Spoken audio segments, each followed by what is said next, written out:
just a few kilometers from the quiet village of Vathirema in Trikala, Greece, there lies a cave steeped in legend, a place shunned by locals, whispered about in hushed tones.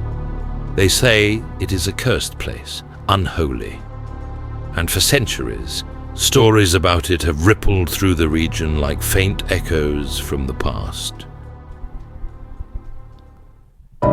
Close to this enigmatic cave stood the village of Lampidona, named for a rare, luminous plant said to grow in the surrounding forests.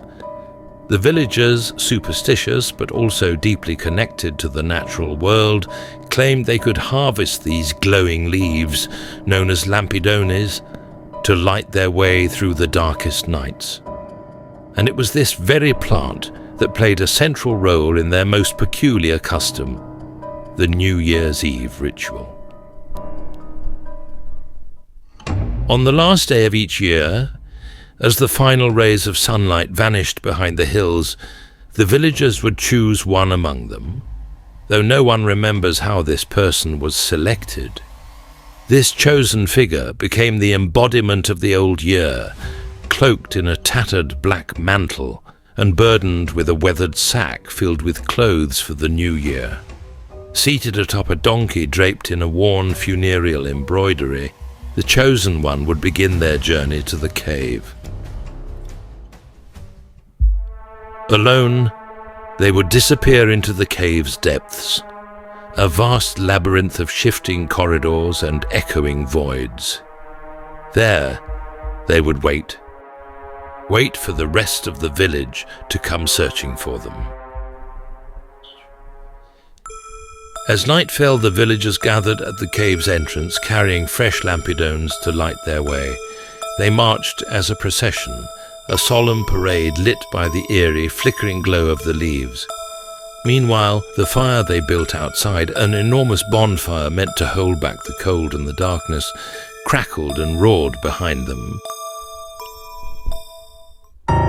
Only the bravest, usually the young men and women, dared to enter the cave itself.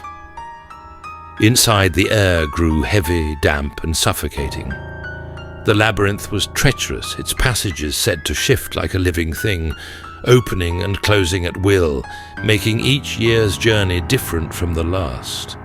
It was here, amidst the oppressive silence and the faint whispers of dripping water, that the villagers searched for their cloaked comrade.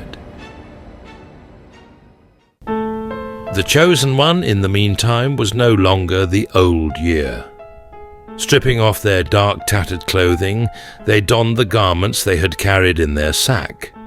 A brilliant regal cape, a tri-cornered hat, pointed boots that gleamed in the dim light. Even the donkey was transformed, its shabby covering replaced with a richly embroidered rug, its fringes glistening like jewels. Now the villagers stood ready, no longer burdened by the past. They had become the new year itself. When the villagers finally found them, always just in time, they would guide the figure out of the labyrinth using the glow of their lampidones. And as if by some divine synchronicity, the new year would emerge from the cave precisely at the stroke of midnight. The flames of the bonfire danced on their radiant garments, their arrival a moment of triumph and renewal. But then came the year 1901, a year when everything changed. The people of Lampidona gathered, just as they had for countless generations. The chosen villager entered the cave, just as those before them had done. The villagers waited by the fire, expectant. Hours passed. Midnight approached, but something went wrong. Instead of the new year, the villagers who ventured into the cave found something else. They never spoke of what they saw, only that it was not the transformed figure they were meant to find. Some described it as a creature cloaked in flames and bones, its eyes and mouth gaping voids that consumed all light.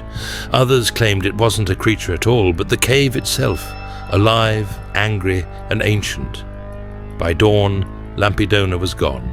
The entire village, its people, its homes, its fields, had vanished without a trace. Some say they were devoured by the cave, others that time itself rejected them. Whatever the truth, Lampidona was erased from maps, from memory, from existence. Only a few faint whispers and a handful of stories remain to remind us of what happened that night.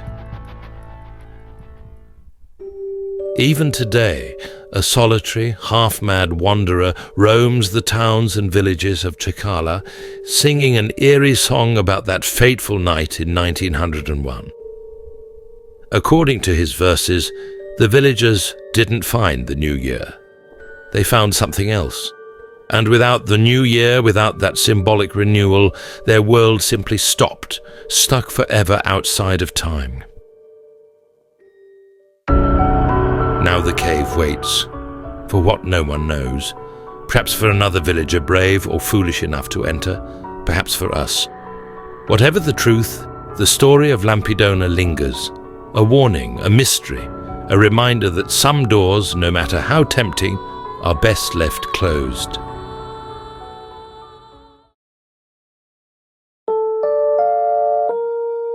And that's it for today's journey. A journey through stories, myths, and images that remind us how tradition and mystery are woven into who we are. If you enjoyed this exploration through time and want to uncover more together, don't forget to subscribe to the channel, hit the notification bell, and share your thoughts in the comments. Your ideas and feedback are always welcome. Until next time, remember, every story, every myth is a mirror that reveals a little more about who we are. Take care and see you soon.